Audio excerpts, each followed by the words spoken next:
총성이 카불 공항을 가르고 있었고 수천 명이 철조망에 매달려 외쳤다. 제발, 우리도 태워주세요.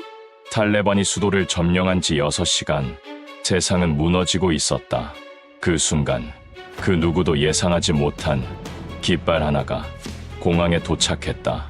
대한민국 특수부대, 컴백 컨트롤팀, CCT, 전 세계 강대국들이 모두 포기하고 등을 돌린 그 순간, 그들은 앞으로 걸어갔습니다. 어떠한 명령도 없었습니다. 심지어 언론조차도. 하지만 그들의 목표는 분명했습니다. 이 땅에서 한국과 함께했던 이들을 절대 두고 가지 않는다. 한국은 길게 말하지 않았습니다. 행동으로 증명했습니다. 저는 그곳에서 똑똑히 지켜봤습니다. 그리고 그들을 향해 저는 아무 말 없이 경례를 올렸습니다. 마이클 컷쇼. 그의 사연을 지금 시작합니다.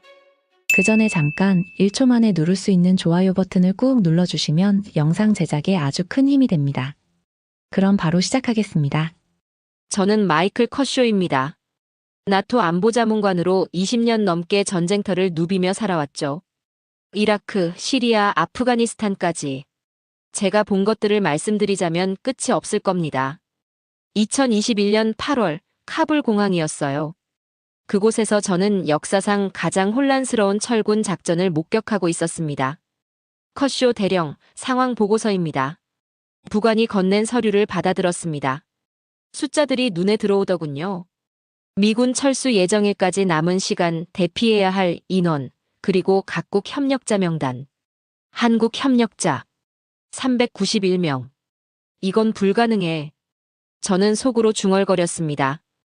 20년간 쌓인 경험이 말하고 있었어요. 이 상황에서 400명 가까운 사람들을 안전하게 빼낸다? 말도 안 되는 일이었죠. 여기서 설명을 좀 드려야겠네요. 왜 이들이 위험한 상황에 처했는지 말입니다. 2001년부터 20년간 미군과 연합군이 아프가니스탄에 주둔했습니다. 한국도 그 일원이었어요. 한국은 바그람에 병원과 직업훈련원을 세웠고 차리카에는 지방재건팀을 파견했죠. 그리고 수많은 아프간 현지인들이 이 사업에 참여했습니다. 통역관, 건설작업자, 의료진, 행정직원들이었어요. 이들은 한국과 함께 자신들의 나라를 재건하려고 했습니다. 하지만 탈레반 눈에는 달랐죠. 탈레반에게 이들은 배신자였습니다. 조국을 등지고 외국 침략자들과 손을 잡은 부역자들이라고 봤어요. 20년간 미군과 연합군에 맞서 싸운 탈레반에게는 용서할 수 없는 존재들이었죠. 더 끔찍한 건 탈레반이 실제로 보복을 가하고 있다는 점이었습니다. 이미 미군 통역관들이 집집마다 찾아다니며 처형당하고 있었어요. 가족들까지 연좌제로 해를 당하는 상황이었습니다. 카불 공항 밖은 그야말로 지옥이었습니다. 탈레반이 도시를 장악한 지 이틀째. 공항 게이트 앞에는 수만 명의 사람들이 몰려 있었어요. 아기를 안고 울부짖는 여성들, 총성에 놀라 뛰어다니는 아이들. 대령님, 한국 측에서 연락이 왔습니다. 통신병이 다가왔습니다. 한국에서 특수부대를 파견한다고 합니다. 부대명은 CCT라고 하네요. 저는 쓴웃음을 지었습니다. CCT? 한국의 특수부대 이름도 처음 들어보는데 이 상황에서 뭘 할 수 있다는 건지. 또 다른 나라가 영웅놀이 하겠다는 거군. 제 옆에 있던 미군 장교가 말했습니다. 영국도 실패했고 독일도 포기했는데 한국이 뭘 할 수 있겠어? 맞는 말이었어요. 영국은 자국민도 제대로 못 빼냈습니다. 독일은 계획했던 인원의 절반도 구출하지 못했죠. 프랑스는 아예 작전을 포기했고요.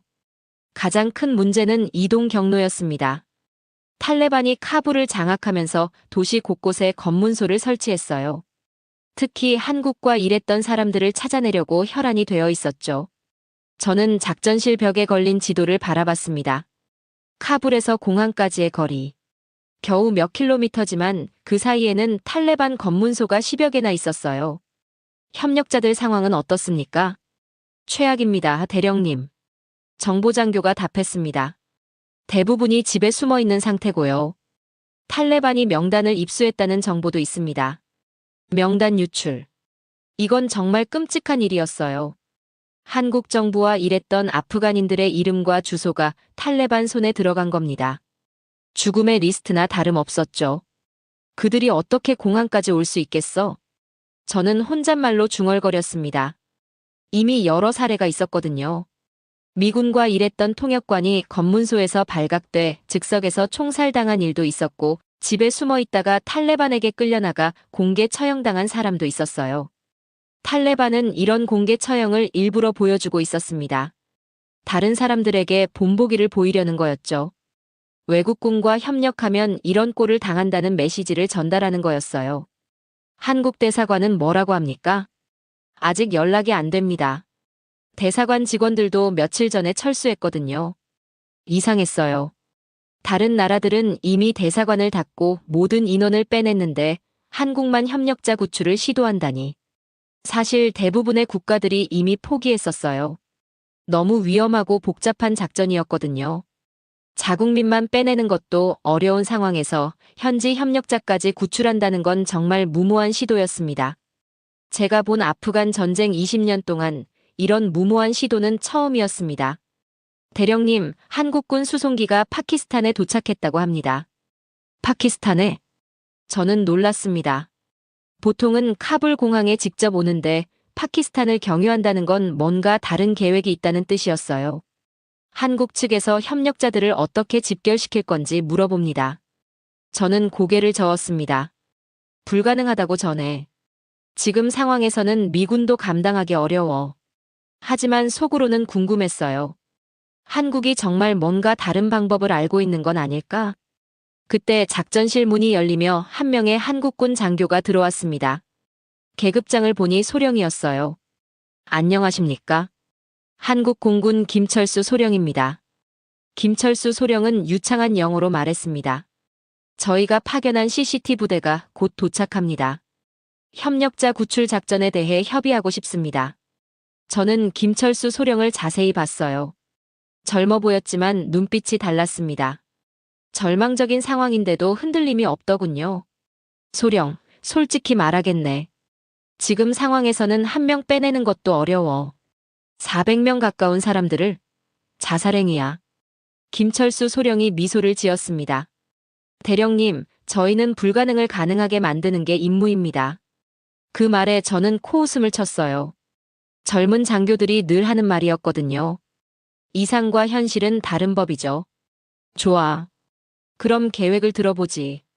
죄송합니다만 작전 세부 사항은 저희 팀장이 직접 말씀드릴 겁니다. 팀장? 네. CCT 대위님이 곧 도착하실 예정입니다. 저는 한숨을 쉬었습니다. 대위? 더 젊은 장교가 이 무모한 작전을 지휘한다는 거군요. 밖에서 헬리콥터 소리가 들렸습니다. 한국군이 도착한 모양이었어요. 컷쇼 대령님. 김철수 소령이 진지한 표정으로 말했습니다. 저희는 한 명도 포기하지 않습니다. 그게 한국군의 방식이에요. 그 순간 뭔가 다른 느낌이 들었어요. 이들이 단순히 허세를 부리는 게 아닐 수도 있겠다는 생각이 머릿속을 스쳤습니다. 하지만 여전히 확신했죠. 이 작전은 실패할 거라고. 20년간 전쟁터를 누빈 제 경험이 그렇게 말하고 있었거든요. 밖에서 들리는 헬리콥터 소리가 점점 가까워졌습니다. 한국의 특수부대가 마침내 카불에 도착한 거였어요. 과연 이들이 불가능을 가능하게 만들 수 있을까요? 저는 여전히 회의적이었습니다. 헬리콥터가 착륙하는 소리가 멈추자 작전실이 조용해졌습니다. 저는 창밖을 내다봤어요. 한국군들이 내리고 있더군요. 대령님, 급한 보고가 있습니다. 정보분석관이 다급하게 들어왔습니다. 한국 협력자들 상황이 급격히 악화되고 있습니다. 그가 건넨 보고서를 펼쳐봤어요. 사진들이 있었는데 차마 보기 힘들 정도였습니다. 이건 뭡니까? 어제 밤 탈레반이 습격한 집입니다. 한국 병원에서 일했던 간호사 가족이 살던 곳이에요. 사진 속 집은 완전히 파괴되어 있었습니다. 벽에는 총탄 자국이 가득했고 마당에는 혈흔이 남아 있었어요. 가족들은 모두 사라졌습니다. 이웃들 증언으로는 새벽 3시쯤 탈레반 무장대원들이 들이닥쳤다고 해요. 저는 한숨을 쉬었습니다.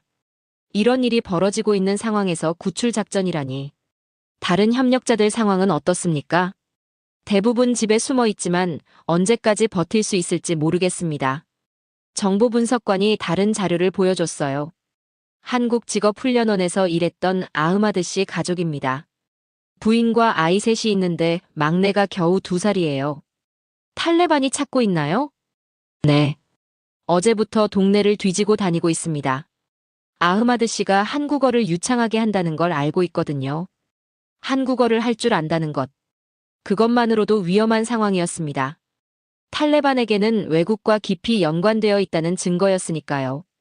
바그람 병원 의료진들은 어떻습니까? 이미 3명이 체포됐습니다. 공개적으로 해를 당할 위험에 처해 있다고 해요. 공개적인 처벌. 탈레반의 전형적인 방식이었어요. 다른 사람들에게 공포를 심어주려는 거죠. 저는 협력자 명단을 다시 봤습니다. 391명. 그 중에는 아이들도 많았어요. 5세 미만 영유아가 100여 명이나 됐습니다. 이 아이들을 어떻게 공항까지 데려온단 말입니까? 신생아도 있었어요. 8월에 태어난 아기 3명이 포함되어 있었습니다. 분유도 필요하고 의료 지원도 필요한 상황이었죠. 특히 걱정되는 건 여성들과 아이들이었어요. 탈레반은 여성들에게 더욱 가혹했거든요. 외국과 일했던 여성들은 더더욱 위험한 상황에 놓여 있었습니다. 그때 작전실 문이 열렸습니다. 한국군 장교 1명이 들어왔어요. 계급장을 보니 대위였습니다. 안녕하십니까? CCT 작전팀장 박민수 대위입니다. 박민수 대위는 생각보다 젊어 보였어요. 하지만 눈빛이 범상치 않았습니다. 대위, 상황은 파악했나? 네, 대령님. 정말 심각하네요. 박민수 대위가 지도를 펼쳤습니다. 협력자들이 시내 곳곳에 흩어져 있습니다. 가장 큰 문제는 탈레반 검문소예요. 맞습니다. 그래서 불가능하다는 거죠. 박민수 대위가 고개를 끄덕였습니다. 하지만 포기할 수는 없습니다. 왜죠? 다른 나라들은 모두 포기했는데. 저는 솔직히 물었습니다. 영국도, 독일도, 프랑스도 자국 협력자 구출을 포기했어요. 너무 위험하다고 판단했거든요. 실제로 그랬습니다. 영국은 계획했던 인원의 절반도 구출하지 못했고, 독일은 자국민 대피에만 집중했어요. 이탈리아와 스페인은 아예 협력자 구출 작전을 시도조차 하지 않았죠. 박민수 대위가 잠시 침묵했습니다. 그리고 천천히 입을 열었어요. 대령님, 저희는 이 사람들과 20년을 함께했습니다. 20년? 네. 2001년부터 한국이 아프가니스탄에 온 이후로 말이에요. 박민수 대위의 목소리에 감정이 섞여 있었습니다. 아흐마드 씨는 저희 직업훈련원에서 10년 넘게 일했어요. 파시드 씨는 병원에서 간호사로 8년을 근무했고요. 그렇다고 해서 이들은 단순히 돈 때문에 일한 게 아닙니다. 박민수 대위가 제 말을 끊었어요. 이들은 정말 자신의 나라를 더 좋게 만들고 싶어 했어요. 한국과 함께 아프가니스탄을 재건하고 싶어 했던 사람들입니다. 저는 박민수 대위를 다시 봤어요. 이 젊은 장교의 눈에서 확신을 읽을 수 있었습니다. 예를 들어 마리암이라는 여성이 있어요. 박민수 대위가 명단을 보며 말했습니다. 바그람 병원에서 아이들을 돌보는 간호사였는데 자신의 딸도 그 병원에서 치료받았거든요. 그 아이가 이제 건강하게 자라고 있어요. 하지만 현실적으로 대령님, 김철수 소령이 끼어들었습니다. 저희가 파악한 바로는 다른 나라들과 저희의 접근 방식이 다릅니다. 어떻게 다르죠? 다른 나라들은 협력자들을 집결지로 불러서 한꺼번에 이동시키려고 했어요. 하지만 그 방식으로는 탈레반에게 발각될 수밖에 없죠. 맞는 말이었어요. 영국이 시도했던 방식이 바로 그거였거든요. 협력자들을 특정 장소에 모이라고 했다가 탈레반에게 들켜서 많은 사람들이 위험에 빠졌었죠. 그럼 어떻게 하겠다는 겁니까? 저희는 직접 찾아가겠습니다. 박민수 대위가 말했습니다. 각 가정을 직접 방문해서 안전하게 호송하겠어요. 저는 깜짝 놀랐어요. 그건 더 위험하잖아요. 시내 곳곳에 탈레반 검문소가 있는데. 맞습니다. 하지만 다른 방법이 없어요. 박민수 대위가 지도에 표시를 하기 시작했습니다. 협력자들의 위치를 파악했습니다. 총 72개 지점에 흩어져 있어요. 72개 지점. 말도 안 되는 숫자였습니다. 대위, 정신 나간 거 아닙니까? 72곳을 다 돌겠다고요? 네, 그럴 계획입니다. 저는 어이가 없었어요. 이런 무모한 계획은 처음 봤거든요. 시간이 얼마나 걸릴 것 같은데요? 72시간 안에 완료하겠습니다. 72시간. 미군 철수까지 남은 시간을 생각해보니 정말 빠듯했어요. 그때 정보분석관이 다시 보고했습니다. 방금 들어온 정보인데 탈레반이 한국 협력자 명단을 확보했다는 게 확실해졌습니다. 명단이 어떻게 유출됐죠? 아프간 정부 붕괴 과정에서 각종 문서들이 탈레반 손에 넘어간 것 같습니다. 이제 정말 위험 명단이 된 거였어요. 탈레반이 체계적으로 이들을 찾아내려고 할 테니까요. 박민수 대위의 표정이 굳어졌어요. 그럼 시간이 더 없네요. 맞습니다. 탈레반이 명단을 토대로 체계적인 추적을 시작했어요. 저는 박민수 대위를 봤습니다. 이 상황에서도 포기하지 않을 건지 궁금했어요. 대위, 솔직히 말해서 성공 가능성이 얼마나 된다고 생각해요? 박민수 대위가 잠시 생각했습니다. 객관적으로는 10%도 안 될 것 같습니다. 그런데도 하겠다는 거군요. 네. 왜죠? 박민수 대위가 저를 똑바로 봤어요. 대령님, 이들은 우리의 동료였습니다. 20년간 함께 일한 가족 같은 사람들이에요. 그 말에 저는 할 말이 없었어요. 저희는 목표나 임무로 이들을 보지 않습니다. 사람으로 봅니다. 사람으로 본다. 그 말이 마음에 박혔어요. 사실 저도 20년간 전쟁터에서 수많은 협력자들을 봤거든요. 하지만 언제나 임무의 일부로 목표의 하나로 봤었죠. 알겠습니다. 저는 천천히 고개를 끄덕였어요. 하지만 미군으로서는 지원할 수 있는 게 제한적이라는 점 이해해 주세요. 물론입니다. 저희도 그건 각오하고 왔어요. 박민수 대위가 일어서며 말했습니다. 저희는 우리 방식대로 해보겠습니다. 그때 저는 알 수 없는 감정이 들었어요. 이들이 정말 다른 무언가를 가지고 있는 게 아닐까 하는 생각이 들었습니다. 하지만 여전히 확신했어요. 이 작전은 실패할 거라고. 다음 날 아침, 저는 한국군 임시작전실로 향했습니다. 궁금했거든요. 이들이 정말 어떤 계획을 세웠는지 말이에요. 작전실 문을 열자마자 깜짝 놀랐습니다. 벽면 가득히 정밀한 지도와 사진들이 붙어 있었어요. 카불 시내 모든 검문소 위치, 탈레반 순찰 루트, 협력자들의 정확한 거주지까지. 이걸 언제 준비했습니까? 박민수 대위에게 물었어요. 어제 밤새 작업했습니다. 하룻밤에 이 정도를? 제가 본 정보의 정확도는 정말 놀라웠어요. 20년간 전쟁터에서 본 작전 준비 중에서도 손에 꼽을 만큼 치밀했습니다. 드론 정찰 결과입니다. 한국군 상사가 설명했습니다.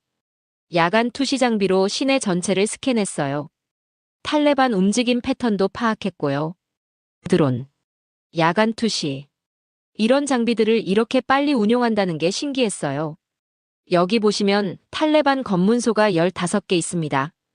박민수 대위가 지도를 가리켰습니다. 하지만 우회로가 있어요. 시간은 더 걸리지만 발각될 위험은 훨씬 줄일 수 있습니다. 우회로를 자세히 봤습니다. 골목길, 뒷골목, 심지어 하수도까지 표시되어 있었어요. 이 정보들은 어떻게 확보했습니까? 현지 정보원들이 있습니다. 김철수 소령이 답했습니다. 20년간 함께 일하면서 신뢰관계를 쌓은 사람들이에요. 지금도 연락이 됩니까? 네. 암호화된 통신으로 실시간 정보를 받고 있어요. 그때 제 눈에 특이한 장비들이 들어왔습니다. 작은 상자 같은 것들이 테이블에 놓여 있었어요. 이건 뭡니까? 위성 통신기입니다. 박민수 대위가 들어 보였어요. 각 팀마다 하나씩 가지고 들어갑니다. 실시간으로 상황을 공유할 수 있어요. 위성 통신기 크기가 정말 작았어요. 스마트폰보다 조금 큰 정도였습니다. 배터리는 얼마나 지속됩니까? 72시간 연속 사용 가능합니다. 정말 인상적이었어요.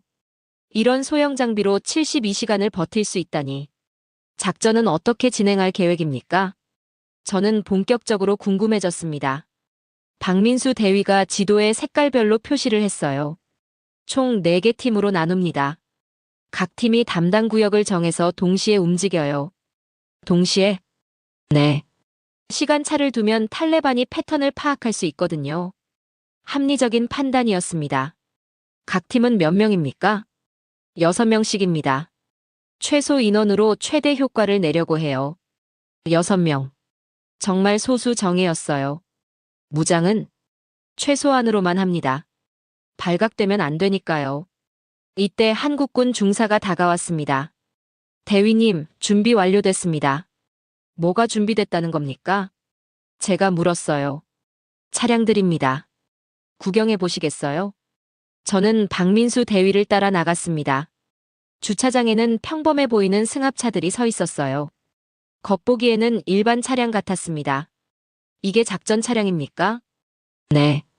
현지에서 구한 차량들이에요. 박민수 대위가 차 문을 열어줬습니다. 안을 보니 완전히 달랐어요. 통신 장비, 의료용품, 방탄 장비들이 빼곡히 들어있었습니다. 방탄 유리도 설치했습니다. 하룻밤에 이 모든 걸 저희 정비팀이 밤새 작업했어요.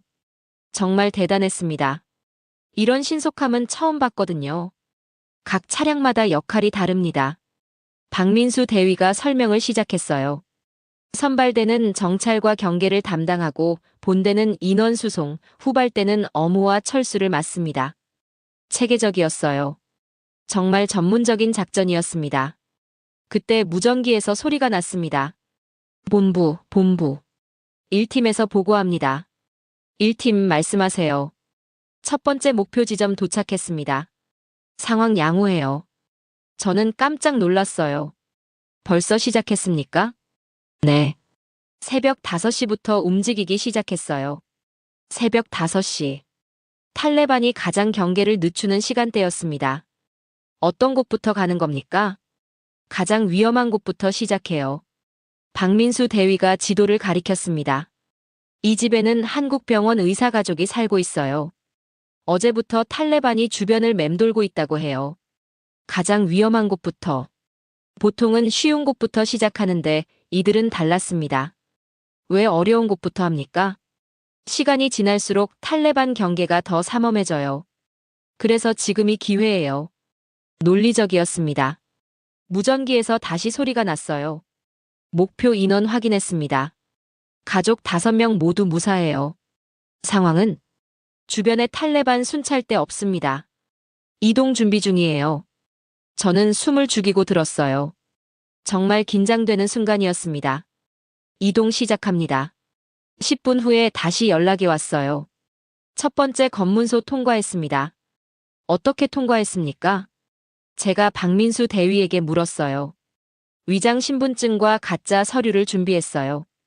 그리고 박민수 대위가 잠시 망설였습니다. 현지 협력자가 도와주고 있어요. 현지 협력자요? 네. 탈레반과 아무 관련 없는 사람인데 저희를 도와주겠다고 자원했어요. 왜 위험을 감수하면서까지? 그분도 한국과 일했던 사람들이 무사하길 바라거든요. 그 말을 듣고 가슴이 뭉클했어요. 이런 상황에서도 서로를 도우려는 사람들이 있다니. 무전기에서 또 소리가 났습니다. 이 팀에서 보고합니다. 두 번째 목표 지점 도착했어요. 3팀도 위치 도달했습니다. 4팀 준비 완료. 4개 팀이 모두 동시에 움직이고 있었어요. 정말 놀라운 조직력이었습니다. 대위, 솔직히 말해서 놀랐습니다. 저는 박민수 대위에게 말했어요. 이런 수준의 작전은 예상하지 못했어요. 감사합니다. 하지만 아직 시작일 뿐이죠. 진짜 어려운 건 지금부터예요. 박민수 대위가 고개를 끄덕였습니다. 맞습니다. 하지만 저희는 해낼 겁니다. 그 확신이 어디서 나오는지 궁금했어요. 그 확신의 근거가 뭡니까? 대령님, 저희는 이미 실패할 수 없는 이유가 있어요. 무엇입니까? 이들은 저희를 믿고 20년을 기다렸거든요. 20년을 기다렸다. 그 말이 마음에 와닿았어요. 무전기에서 긴급한 목소리가 들렸습니다. 본부. 3팀에 문제가 생겼습니다. 무슨 문제입니까? 탈레반 순찰대가 갑자기 나타났어요. 어떻게 하죠? 순간 작전실이 조용해졌습니다. 첫 번째 위기가 닥친 거였어요. 박민수 대위가 침착하게 말했습니다. 3팀 현재 위치에서 대기하세요. 다른 루트를 찾아드릴게요. 알겠습니다. 5분 후 다시 연락이 왔어요. 우회로 찾았습니다. 이동 재개해요. 조심하세요. 저는 이 모든 과정을 지켜보며 생각했습니다. 이들이 정말 다르구나. 단순히 임무를 수행하는 게 아니라 진심으로 사람들을 구하려고 하는구나. 하지만 여전히 의문이 있었어요. 과연 이 작전이 끝까지 성공할 수 있을까? 오후 2시 나토 긴급회의가 소집됐습니다. 각국 대표들이 모여 철수 작전 상황을 점검하는 자리였어요. 현재까지 각국 진행 상황을 보고해 주시기 바랍니다. 나토 작전사령관이 회의를 시작했습니다. 영국은 자국민 철수를 완료했습니다. 협력자 구출은 보류 상태고요. 독일도 마찬가지입니다. 보안상 이유로 추가 작전은 중단했어요. 프랑스는 내일까지만 작전을 진행하고 철수할 예정입니다. 하나씩 보고를 들으니 모든 나라가 비슷한 상황이었어요. 자국민 대피에만 집중하고 현지 협력자들은 사실상 포기한 상태였죠. 한국 상황은 어떻습니까? 사령관이 저를 봤습니다. 한국은 아직 협력자 구출 작전을 진행 중입니다. 아직도요? 영국 대표가 놀란 표정을 지었어요. 몇 명이나 구출했습니까? 현재까지 약 50명 정도로 파악됩니다. 사실 저도 정확한 숫자는 몰랐어요. 한국 팀이 워낙 비밀스럽게 작전을 진행하고 있었거든요. 목표 인원은 몇 명인가요? 391명입니다. 회의실이 순간 조용해졌습니다. 391명이라고요? 독일 대표가 다시 물었어요. 네, 맞습니다. 말도 안 돼요. 지금 상황에서 그 인원을 다 구출한다는 건 불가능해요. 프랑스 대표가 고개를 저었습니다. 한국이 너무 무모한 시도를 하는 거 아닙니까? 저도 그렇게 생각합니다. 이탈리아 대표도 동조했어요. 다른 나라들은 모두 현실적인 판단을 내렸는데 한국만 고집을 부리는 것 같아요. 분위기가 점점 좋지 않았습니다. 마치 한국이 무리한 작전으로 다른 나라들에게 부담을 주고 있다는 식이었어요. 커쇼 대령, 한국팀과 직접 협의해 보셨죠? 사령관이 제게 물었습니다. 네, 그렇습니다. 어떤 느낌이었습니까? 저는 잠시 망설였어요. 솔직히 말하면 한국팀의 능력은 인정해야 했거든요. 준비는 철저했습니다. 하지만 성공 가능성은 역시 어렵다는 말씀이군요. 그렇습니다. 그때 통신병이 급히 들어왔습니다. 긴급 보고입니다. 한국팀이 공항 통제구역 진입을 요청했어요.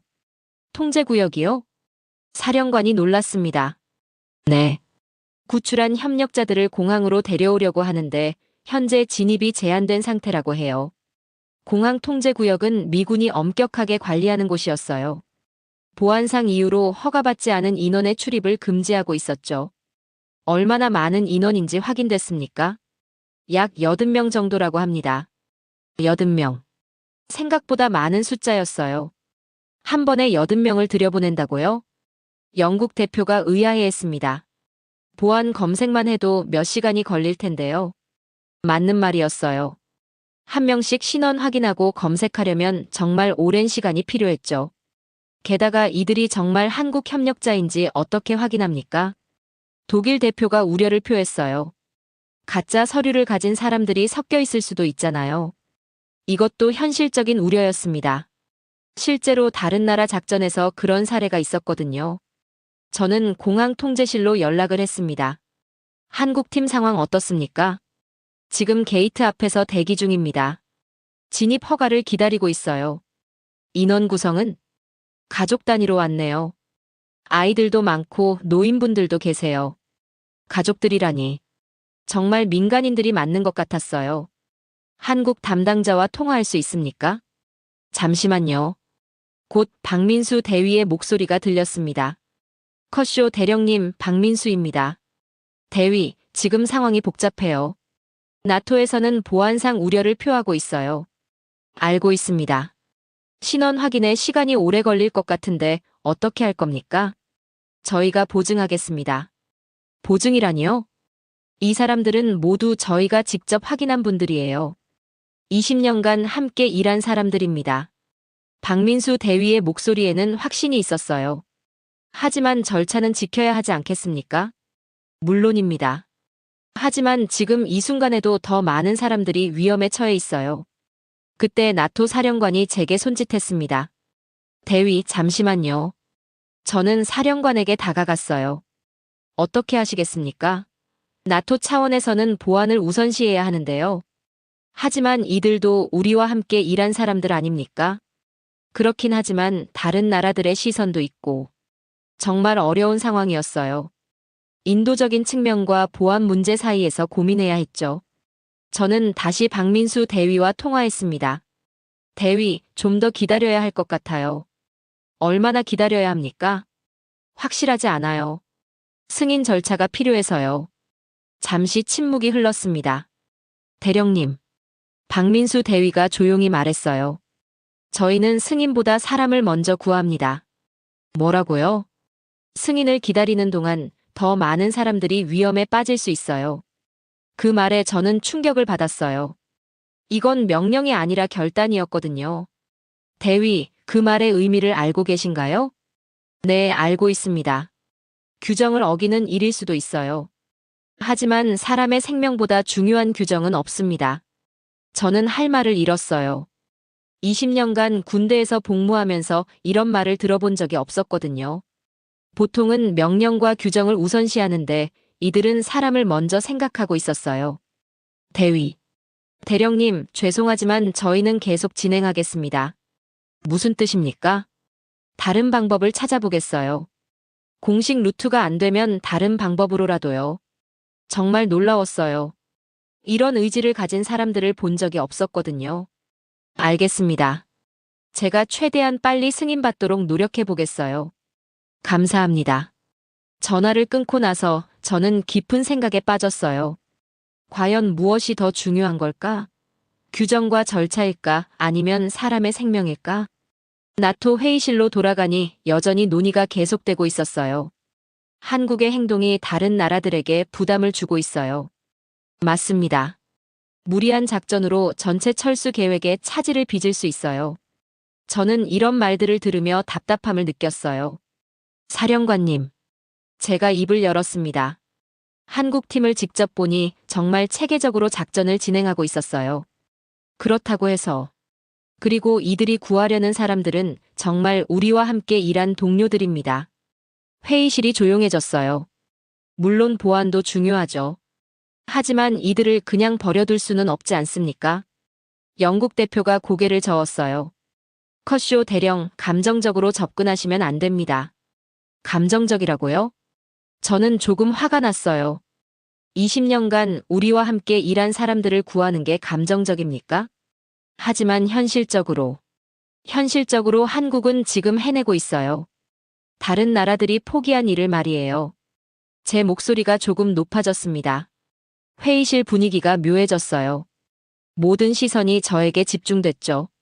컷쇼 대령, 진정하세요. 사령관이 말했습니다. 죄송합니다. 하지만 제 생각에는 한국을 지원해야 한다고 봅니다. 왜 그렇게 생각하십니까? 이들이 정말 다른 무언가를 가지고 있어요. 단순히 임무가 아니라 진심으로 사람들을 구하려고 하거든요. 그때 저는 깨달았어요. 한국 팀을 보면서 제가 잃어버린 무언가를 발견한 것 같았거든요. 과연 이 작전이 어떻게 끝날까요? 다음 날 새벽 6시 급한 연락을 받고 한국군 작전실로 달려갔습니다. 무슨 일입니까? 박민수 대위가 화난 얼굴로 저를 맞았어요. 대령님, 성공했습니다. 뭐가 성공했다는 겁니까? 첫 번째 가족 구출에 성공했어요. 검문소 2개를 무사히 통과해서 공항에 도착했습니다. 저는 깜짝 놀랐어요. 정말 해낸 거였나요? 어떻게 가능했습니까? 드론 정찰 결과를 토대로 우회 루트를 이용했어요. 시뮬레이션대로 진행됐습니다. 박민수 대위가 흥분된 목소리로 설명했습니다. 현장팀과 통화해 보시겠어요? 저는 고개를 끄덕였어요. 1팀. 현재 상황 보고해 주세요. 네, 본부. 여기 1팀입니다. 무전기에서 젊은 하사의 목소리가 들렸어요. 아흐마드 씨 가족 5명 모두 무사히 공항에 도착했습니다. 구출 과정에서 문제는 없었나요? 첫 번째 검문소에서 약간 긴장했지만 준비한 서류로 무사히 통과했어요. 두 번째 검문소는 우회로를 이용해서 아예 피했습니다. 드론 정찰 정보가 정확했어요. 정말 놀라웠어요. 계획대로 진행된 거였습니다. 구출된 가족들 상태는 어떻습니까? 모두 건강합니다. 특히 아흐마드 씨가 정말 감격해하고 있어요. 어떤 반응이었나요? 처음에는 믿지 못하더라고요. 정말 한국에서 온 게 맞냐고 몇 번이나 물어봤어요. 저는 상상해봤어요. 절망적인 상황에서 갑자기 나타난 구원의 손길을 만난 그들의 심정을 말이죠. 그래서 뭐라고 답했습니까? 태극기를 보여줬어요. 그리고 한국어로 인사를 했죠. 그랬더니 아흐마드 씨가 눈물을 흘리며 고맙다고 계속 말하더라고요. 무전기 너머로도 감동이 전해졌어요. 박민수 대위가 옆에서 덧붙였습니다.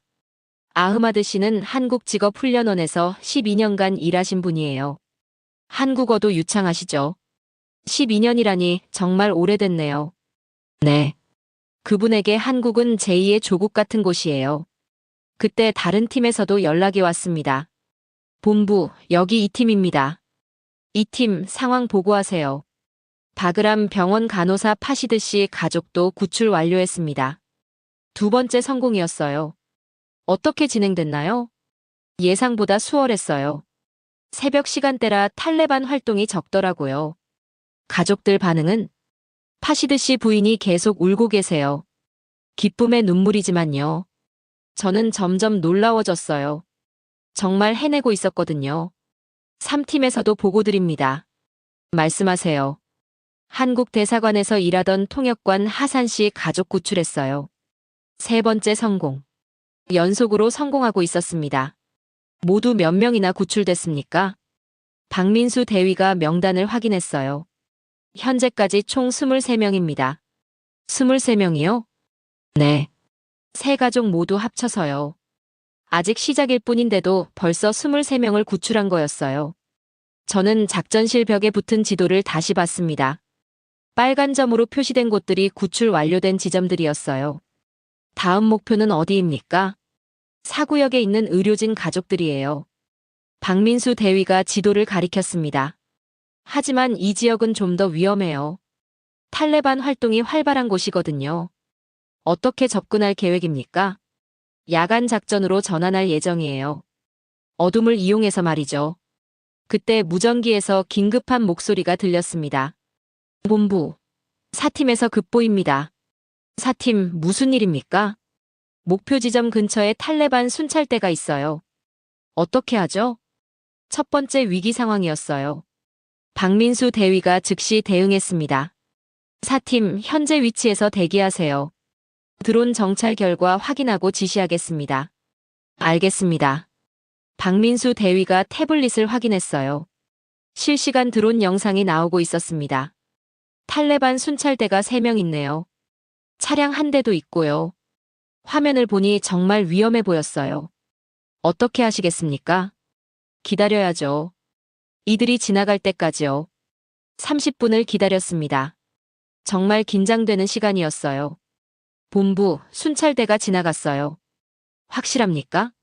네, 드론으로도 확인했어요. 안전합니다. 그럼 작전 재개하세요. 알겠습니다. 1시간 후 좋은 소식이 들려왔어요. 4팀, 임무 완료했습니다. 정말입니까? 네. 닥터 3이라 가족 7명 모두 구출했어요.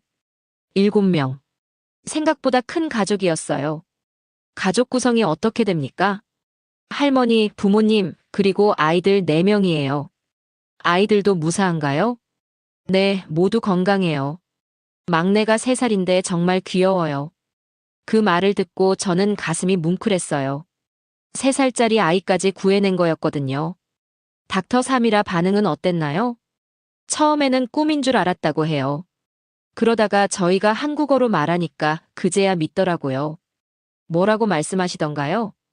계속 고맙다고 하시면서 한국을 잊지 않겠다고 하시더라고요. 저는 숨이 막혔어요. 이런 감동을 느껴본 적이 언제였던가 싶었거든요. 박민수 대위가 옆에서 말했습니다. 대령님, 지금까지 총 30명을 구출했어요. 30명요? 네. 하루 만에 말이에요. 정말 놀라운 성과였어요. 다른 나라들이 포기한 일을 한국이 해내고 있었거든요.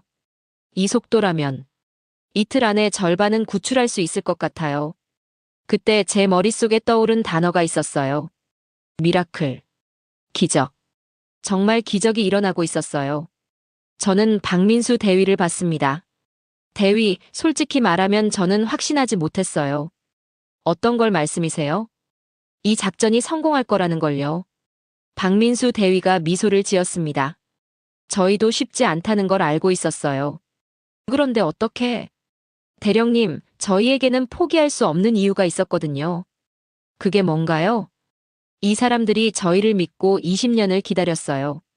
그 믿음을 저버릴 수는 없었죠. 그 말을 듣고 저는 깨달았어요. 이들이 가진 건 단순한 기술이나 장비가 아니었어요. 사람에 대한 믿음이었죠. 무전기에서 또 다른 팀의 목소리가 들렸습니다. 본부, 5팀에서 보고합니다. 말씀하세요. 다음 목표 지점 도착했어요. 작전 개시하겠습니다. 조심하세요. 네, 알겠습니다. 저는 이 모든 과정을 지켜보며 생각했어요. 지금 제가 보고 있는 건 단순한 구출 작전이 아니었어요.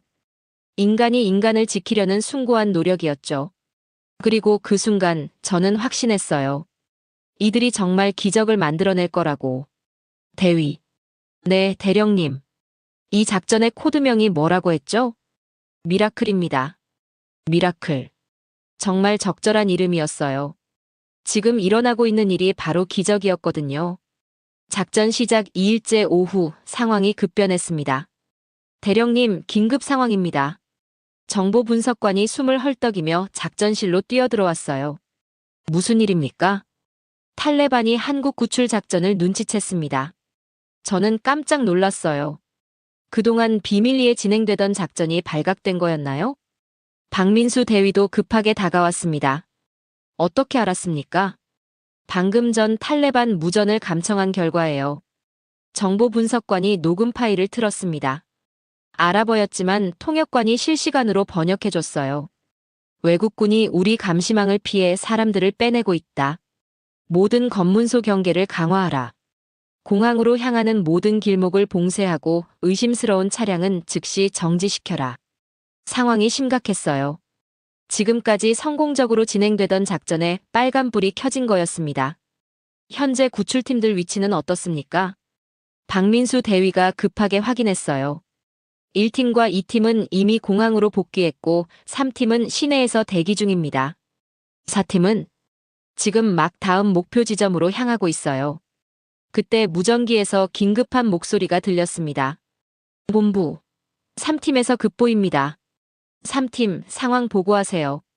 진입로에 탈레반 검문소가 새로 생겼어요. 차량 3대, 무장병력 약 15명 정도 됩니다. 15명. 지금까지 봤던 검문소 중 가장 큰 규모였어요. 우회로는 어떻습니까? 모든 우회로에도 검문소가 설치됐어요. 완전히 포위된 상태입니다. 박민수 대위의 얼굴이 굳어졌어요. 대기 중인 협력자는 몇 명입니까? 80명입니다. 20가족이 집결 지점에서 기다리고 있어요. 80명. 상당히 많은 숫자였습니다. 그 중에는 아이들과 노인들도 많이 포함되어 있었어요. 얼마나 오래 숨어 있을 수 있을까요? 길어야 12시간 정도일 것 같아요. 그 이후에는 말을 잇지 못했지만 무슨 뜻인지 알 수 있었어요. 저는 나토 본부에 연락을 했습니다. 현재 상황을 보고드립니다. 한국 작전에 문제가 생겼어요. 어떤 문제입니까? 탈레반이 작전을 감지했습니다. 공항 진입로가 모두 봉쇄됐어요. 잠시 침묵이 흘렀습니다. 컷쇼 대령, 솔직히 예상했던 일 아닙니까? 무슨 뜻입니까? 처음부터 무리한 작전이었어요. 이제라도 포기하는 게 현명한 판단일 거예요. 저는 화가 났어요. 80명이 고립되어 있다고 했잖아요. 하지만 전체 철수 계획에 차질을 빚을 수는 없어요. 그럼 그 사람들은 어떻게 하라는 겁니까? 유감스럽지만 어쩔 수 없는 일이죠. 저는 전화를 끊었어요. 너무 화가 나서 더 이상 대화할 수 없었거든요. 박민수 대위가 제게 다가왔습니다. 대령님, 나토 반응이 어떻습니까? 포기하라고 하네요. 포기요? 너무 위험하다는 게 이유예요. 박민수 대위가 잠시 생각에 잠겼습니다. 대령님, 솔직히 말씀드리면 저희도 고민이 돼요. 어떤 고민입니까? 지금 상황에서는 정말 위험해요. 팀원들의 안전도 보장할 수 없고요. 맞는 말이었어요. 무리해서 들어갔다가 구출팀까지 위험에 빠질 수 있었거든요. 그럼 정말 포기하시겠습니까? 박민수 대위가 고개를 저었어요. 아니요. 절대 포기할 수 없어요. 왜입니까? 저 80명 안에는 저희와 10년 넘게 함께 일한 사람들이 있어요. 박민수 대위가 명단을 펼쳤습니다. 이 할머니는 병원에서 청소를 하신 분인데 늘 저희에게 아프간 전통차를 끓여주셨어요. 이 아저씨는 직업훈련원에서 목공 기술을 가르치신 분이고요. 이 아이는 겨우 6살인데 한국어로 인사할 줄 알아요. 하나하나 소개를 들으니 이들이 단순한 숫자가 아니라는 걸 알 수 있었어요. 그때 김철수 소령이 들어왔습니다. 대위님 결정하셨습니까? 네. 저희가 직접 나가겠습니다. 직접 나간다고요? 저는 깜짝 놀랐어요. 지금 상황에서 어떻게 나간다는 겁니까? 대령님, 저희는 준비가 되어 있어요. 박민수 대위가 지도를 펼쳤습니다. 탈레반 검문소 배치를 분석해봤어요. 한 곳에 빈틈이 있어요. 빈틈이요? 네. 여기 하수도 통로가 있어요. 여기로 진입하면 검문소를 피할 수 있어요. 하수도. 정말 위험한 방법이었어요. 그 통로로 80명이 다 지나갈 수 있을까요? 시간은 오래 걸리겠지만 가능해요. 얼마나 걸릴 것 같습니까? 최소 6시간은 필요할 것 같아요. 6시간. 그 시간 동안 발각되지 않을 수 있을까요? 너무 위험하지 않습니까? 위험하죠. 하지만 다른 방법이 없어요. 박민수 대위의 눈에는 결의가 가득했어요. 혹시 실패하면 어떻게 하시겠습니까? 실패는 생각하지 않아요. 하지만 대령님, 저희는 이미 150명을 구출했어요. 150명이요? 네. 지금까지 성공률이 90%예요. 정말 놀라운 성과였어요. 이제 남은 건 240명이에요. 절반 이상을 해낸 거죠. 하지만 앞으로가 더 어려울 텐데요. 맞습니다. 하지만 저희는 끝까지 해낼 거예요. 그때 무전기에서 목소리가 들렸습니다. 본부, 여기 4팀입니다. 4팀, 상황 어떻습니까? 저희도 검문소에 막혀서 진입하지 못하고 있어요. 위치는 집결 지점에서 2km 떨어진 곳이에요. 박민수 대위가 지도를 확인했어요. 4팀도 하수도 통로를 이용하면 될 것 같아요. 정말 무모한 계획 같았어요. 하지만 다른 방법이 없었죠. 대위, 정말 하시겠습니까? 네. 저희가 나가겠습니다. 팀원들은 동의합니까? 이미 논의했어요. 모두 찬성했습니다. 그 순간 저는 깨달았어요. 이들에게는 정말 특별한 무언가가 있다는 걸요. 포기라는 단어가 없는 사람들이었어요. 알겠습니다. 최대한 지원하겠어요. 감사합니다. 박민수 대위가 일어서며 말했습니다. 2시간 후에 작전을 시작하겠어요. 조심하세요. 네. 반드시 성공하겠습니다. 저는 이들을 보내면서 마음이 무거웠어요. 과연 이 무모한 작전이 성공할 수 있을까? 80명의 생명이 걸린 위험한 도전이 시작되려고 하고 있었습니다. 그리고 저는 처음으로 기도했어요. 이들이 무사히 돌아오기를, 그리고 모든 사람들을 구해내기를. 오후 10시 하수도 진입작전이 시작됐습니다. 저는 나토 작전실에서 실시간으로 상황을 지켜보고 있었어요. 한국팀의 무전 교신을 모니터링하면서 말이죠. 1팀 하수도 진입 완료했습니다. 2팀도 진입했어요. 3팀 위치 도달했습니다. 3개 팀이 동시에 움직이고 있었어요. 각각 다른 루트로 80명이 숨어있는 집결 지점을 향해서요. 현재 진행 상황은? 나토 사령관이 제게 물었습니다. 한국팀이 하수도를 통해 진입하고 있어요. 하수도라고요? 네. 탈레반 검문소를 피할 수 있는 유일한 방법이었거든요. 사령관이 고개를 저었어요. 정말 무모한 시도군요. 그때 무전기에서 긴장된 목소리가 들렸습니다. 본부 1팀입니다. 집결 지점에 도착했어요. 상황은 어떻습니까? 80명 모두 무사합니다. 하지만 모두 매우 지쳐 보여요. 이틀 동안 좁은 공간에 숨어 있었으니 당연했겠죠. 아이들 상태는? 겁에 질려 있지만 다행히 건강해요. 어른들이 잘 돌봐주신 것 같아요. 이제 어떻게 하실 겁니까? 10명씩 나눠서 이동하겠어요. 한 번에 모두 움직이면 너무 위험해요. 현명한 판단이었어요. 첫 번째 그룹 준비 완료했습니다. 30분 후 첫 번째 소식이 들려왔어요. 1그룹 하수도 진입했습니다. 조심하세요. 통로가 좁으니까 천천히 이동하세요. 알겠습니다. 저는 시계를 봤어요. 자정이 넘어가고 있었습니다. 이때 영국 대표가 작전실에 들어왔어요. 한국 작전 어떻게 됐습니까? 지금 최종 구출 작전 중이에요. 아직도 포기하지 않았군요. 네. 끝까지 해내려고 하고 있어요. 영국 대표가 의아한 표정을 지었어요. 정말 이해가 안 돼요. 왜 이렇게까지 하는 거죠? 저는 잠시 생각했습니다. 글쎄요. 아마도 이들에게는 포기라는 게 없는 것 같아요. 그때 무전기에서 기쁜 소식이 들렸습니다. 본부 1그룹 공항 도착했습니다. 정말입니까? 네. 10명 모두 무사히 도착했어요. 첫 번째 성공이었어요. 2그룹도 출발 준비 완료했습니다. 조심해서 가세요. 1시간 후 2그룹도 도착했습니다. 두 번째 성공. 3그룹 출발합니다. 4그룹도 준비됐어요. 이제 패턴이 잡혔어요. 10명씩 나눠서 안전하게 이송하는 거였죠.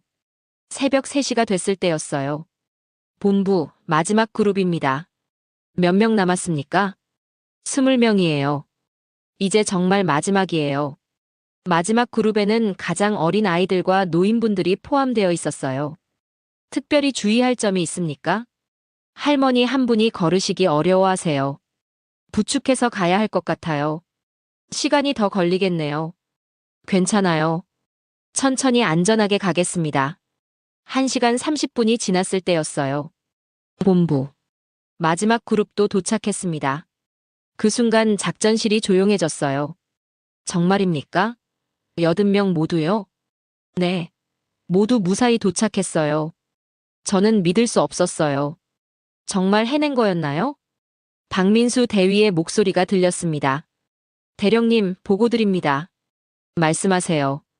현재까지 총 391명 구출 완료했습니다. 391명. 목표했던 모든 인원이었어요. 단 한 명의 부상자도 없이요. 부상자가 없다고요? 네. 모두 건강하게 도착했어요. 정말 기적이었어요. 나토 사령관도 믿을 수 없다는 표정이었어요. 정말 대단한 일을 해냈군요. 그때 한국 팀에서 마지막 보고가 들어왔어요. 모든 협력자분들이 수송기에 탑승했습니다. 확인됐습니까? 네. 391명 전원 탑승 확인했어요. 언제 이륙합니까? 10분 후 이륙 예정입니다. 저는 관제탑으로 달려갔어요.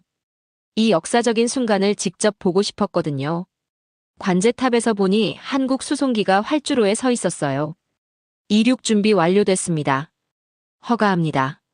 수송기가 천천히 움직이기 시작했어요. 그 안에는 391명의 사람들이 타고 있었죠.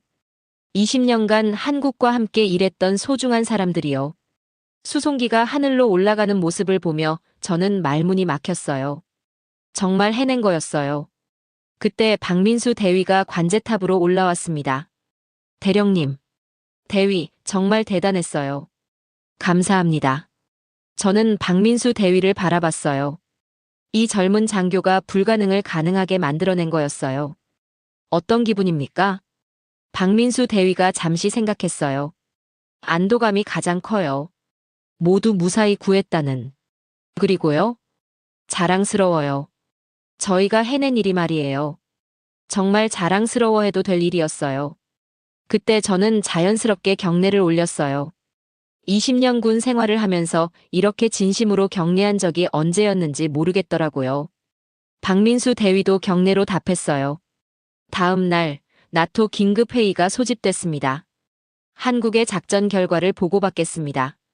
사령관이 회의를 시작했어요. 저는 일어서서 보고했습니다.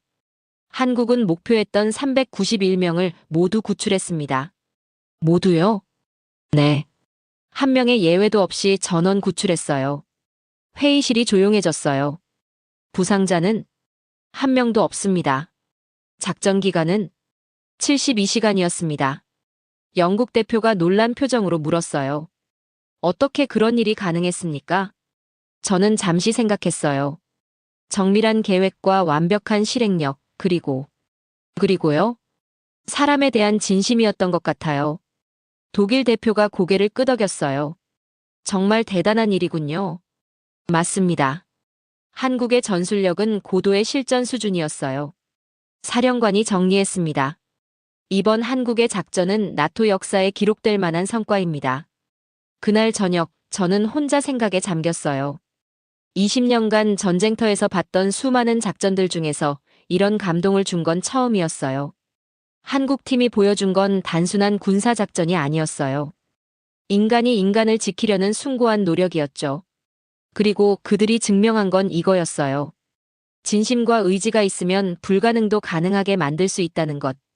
저는 그날 한국에게서 많은 것을 배웠어요. 진정한 강함이 무엇인지를요. 그것은 무력이 아니라 사람을 향한 따뜻한 마음이었어요. 391명의 기적. 그것은 한국이 세계에 보여준 가장 아름다운 승리였습니다. 작전이 끝나고 일주일 후 전 세계 언론이 한국의 기적을 보도하기 시작했습니다. 저는 워싱턴에 있는 제 사무실에서 뉴스를 보고 있었어요. 한국이 해낸 불가능한 일. 391명 전원 구출 성공. 다른 나라들이 포기한 상황에서 한국만이 끝까지 포기하지 않았다. 완벽한 작전. 단 한 명의 부상자도 없이. CNN, BBC, 폭스뉴스까지. 모든 언론이 한국 이야기를 다루고 있었어요. 그때 전화가 걸려왔습니다. 커쇼 대령, UN 본부에서 전화 왔어요. UN이요? 네. 한국 작전에 대한 브리핑을 요청한다고 해요. UN까지. 정말 전 세계가 주목하고 있었어요. 다음 날 UN 본부에서 열린 회의에 참석했습니다. 커쇼 대령님, 직접 목격하신 한국의 작전에 대해 말씀해 주시기 바랍니다. 저는 마이크 앞에 섰어요. 한국의 작전은 군사적 관점에서 완벽했습니다. 구체적으로 어떤 점이 인상적이었습니까? 첫째, 치밀한 계획이었어요. 72시간 만에 391명을 구출한다는 건 상상하기 어려운 일입니다. 둘째는 실행력이었어요. 계획대로 정확히 진행했죠. 마지막으로 저는 잠시 생각했어요. 사람을 향한 진심이었습니다. 그들에게 이 작전은 임무가 아니라 가족을 구하는 일이었어요. 회의장이 조용해졌어요. 독일 대표가 손을 들었습니다. 커쇼 대령님, 솔직히 말씀해 주세요. 처음에는 회의적이었죠? 맞습니다. 불가능하다고 생각했어요. 언제 생각이 바뀌었습니까? 한국 팀을 직접 봤을 때요. 이들이 가진 건 단순한 기술이 아니었어요. 무엇이었습니까? 신념이었습니다. 사람을 포기하지 않는다는 확고한 신념이요. 프랑스 대표가 질문했어요. 앞으로 이런 상황이 또 생긴다면 한국을 모범으로 삼아야 한다고 생각해요. 왜 그렇게 생각하십니까? 한국이 증명했거든요. 강대국이라는 건 크기가 아니라 정신으로 결정된다는 걸요. 그 말에 박수가 터져 나왔어요. 회의가 끝나고 UN 사무총장이 저를 따로 불렀습니다. 커쇼 대령님, 한국의 이번 작전을 UN 평화유지 활동의 모범 사례로 기록하려고 합니다. 정말입니까? 네.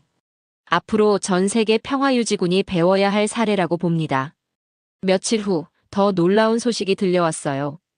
한국에 도착한 아프간 협력자들의 이야기였죠. 인천공항에 도착한 391명 모두 건강한 상태로 확인됐습니다. 이들은 특별기여자 자격으로 한국에 정착하게 됩니다. 한국 정부는 주택, 교육, 의료 등 모든 지원을 약속했습니다.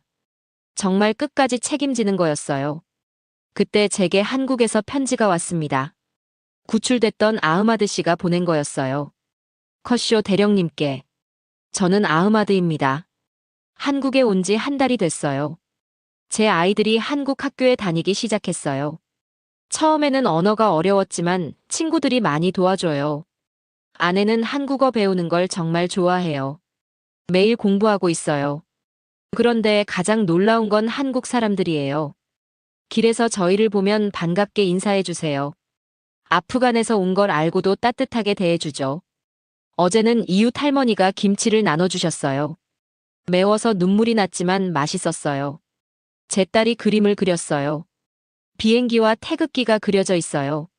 한국이 우리를 구해줬어요 라고 쓰여 있고요. 대령님, 한국은 정말 따뜻한 나라예요. 20년 전 처음 한국 사람들을 만났을 때도 그랬지만 지금도 변하지 않았어요. 언젠가 제 아이들이 자라서 누군가에게 도움을 줄 수 있는 사람이 되었으면 좋겠어요. 한국이 저희에게 해준 것처럼요. 감사합니다. 아흐마드 드림. 편지를 읽고 눈시울이 뜨거워졌어요. 그때 박민수 대위에게서도 연락이 왔어요. 대령님, 안녕하세요. 대위, 어떻게 지내세요? 잘 지내고 있어요. 그런데 신기한 일이 있었어요. 무슨 일입니까? 외국 기자들이 계속 인터뷰 요청을 해와요. 당연하죠. 전 세계가 관심 갖고 있잖아요. 어제는 일본 기자가 왔는데 정말 놀라더라고요. 뭘 보고요? 한국의 체계적인 작전 능력을 보고요. 일본도 비슷한 상황에서 실패했는데 한국은 성공했다면서요. 일본도 인정하는 거였어요. 유럽 기자들도 마찬가지였어요. 독일, 프랑스가 포기한 걸 한국이 해냈다고 하면서요. 어떤 기분이에요? 자랑스러워요. 우리가 한국인이라는 게 말이에요. 그 말을 듣고 저도 뭉클했어요. 한 달 후, 저는 한국을 방문했습니다. 직접 구출된 분들을 만나보고 싶었거든요. 인천공항에 도착하니 박민수 대위가 마중 나왔어요. 대령님, 한국에 오신 걸 환영해요. 초대해줘서 고마워요. 이번에 특별한 분들을 만나뵐 수 있어요. 경기도에 있는 정착시설로 갔습니다. 그곳에서 아흐마드 씨 가족을 만났어요. 컷쇼 대령님. 아흐마드 씨가 반갑게 인사했어요. 한국어가 더 늘어있더라고요. 어떻게 지내세요? 정말 잘 지내고 있어요. 한국은 천국 같아요. 아이들은 학교에서 친구들과 잘 지내요. 벌써 한국어로 노래도 불러요. 정말 신기했어요. 다른 가족들도 만났어요. 닥터 3이라는 한국 병원에서 의사로 일하기 시작했어요. 한국 의료 시스템이 정말 훌륭해요. 많이 배우고 있어요. 파시드 씨는 간호사 자격증을 준비하고 있었어요. 한국어가 어렵지만 열심히 공부하고 있어요. 모든 분들이 밝은 표정이었어요. 그날 저녁 한국 정부에서 감사 만찬을 열어줬어요. 컷쇼 대령님께서 많은 도움을 주셨어요. 외교부 장관이 말했습니다. 아니에요. 저는 지켜본 것뿐이에요. 실제로 해낸 건 한국 팀이었죠. 하지만 대령님의 지원이 큰 힘이 됐어요. 만찬이 끝나고 박민수 대위와 한강을 걸었어요. 대위, 지금 기분이 어때요? 뿌듯해요. 정말 잘한 일이라는 생각이 들어요. 앞으로 계획은? 계속 이런 일을 하고 싶어요. 사람을 구하는 일을요. 그때 저는 깨달았어요. 한국이라는 나라의 진짜 힘이 뭔지를요. 무기나 경제력이 아니라 사람을 소중히 여기는 마음이었어요. 대령님. 네. 혹시 한국에 대해 생각이 바뀌었나요? 저는 잠시 생각했어요. 완전히 바뀌었어요. 어떻게요? 처음에는 작은 나라라고 생각했어요. 하지만 지금은 위대한 나라라고 생각해요. 왜 그렇게 생각하세요? 진정한 강함을 보여줬거든요. 사람을 향한 따뜻함을요. 한강을 바라보며 저는 생각했어요. 이 작은 나라가 전 세계에 보여준 건 정말 특별한 거였어요. 며칠 후 미국으로 돌아가면서 저는 확신했어요. 한국은 앞으로 더 큰 역할을 할 거라고. 경제나 군사력이 아니라 사람을 향한 따뜻한 마음으로요. 391명의 기적.